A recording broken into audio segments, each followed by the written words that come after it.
আসসালামু আলাইকুম। ভাই ৭ই মার্চে যে মাইক বাজানো বঙ্গবন্ধুর এই বিষয় নিয়ে আপনার মতামত?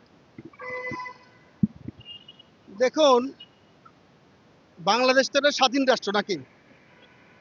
এই বাংলাদেশকে স্বাধীন করবার পিছনে যাদের অবদান আছে, অনেকেরই আছে। জিয়াউর রহমানের আছে, এই দেশের কৃষক শ্রমিক মেহনতি মানুষের আছে, বঙ্গবন্ধুরও তো আছে নাকি?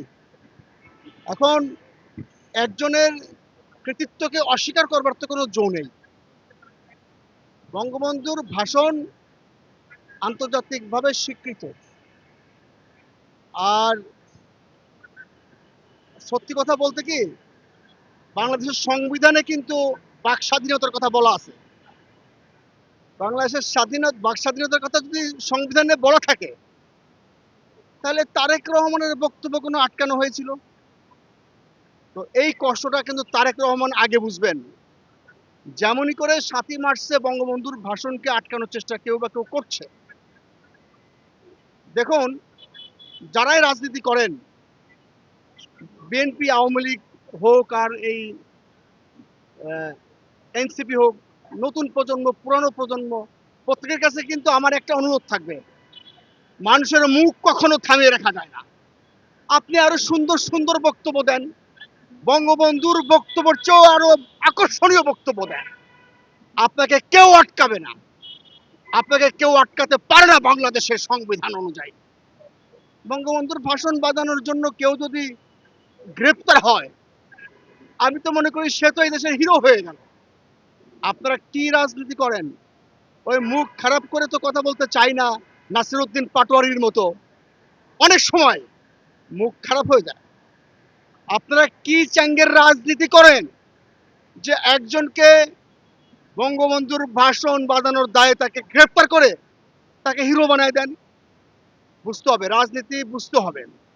বঙ্গবন্ধু ভাষণ দিয়ে যদি দেশটা স্বাধীন করতে পারে, কিংবা কেউ হয়তো বলছে স্বাধীনতার ঘোষণা উনি করেন নাই, কৌশলগত কারণ থাকতে পারে, কিন্তু ওই ভাষণের মধ্যে যা কিছু উপাত্ত আছে মানুষের রক্তে স্ফুলিঙ্গ ঘটানোর মতো, এটা কি আপনারা নিশ্চয়ই অস্বীকার করেন না?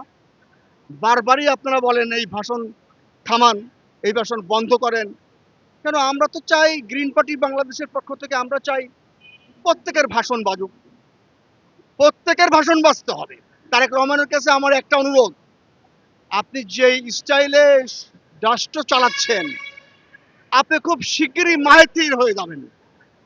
আপনি ইসলামিক চিন্তাবিদ, আপনি মানে এমনকি আপনি দাঁড়িয়ে কথা বলছেন, আলেমরা বসে আছেন, অনেকে বিতর্ক করছে, কিন্তু ইসলামে বলা আছে, আমাদের নবী বলেছেন যে কেউ আসলে দাঁড়ানোর দরকার নেই।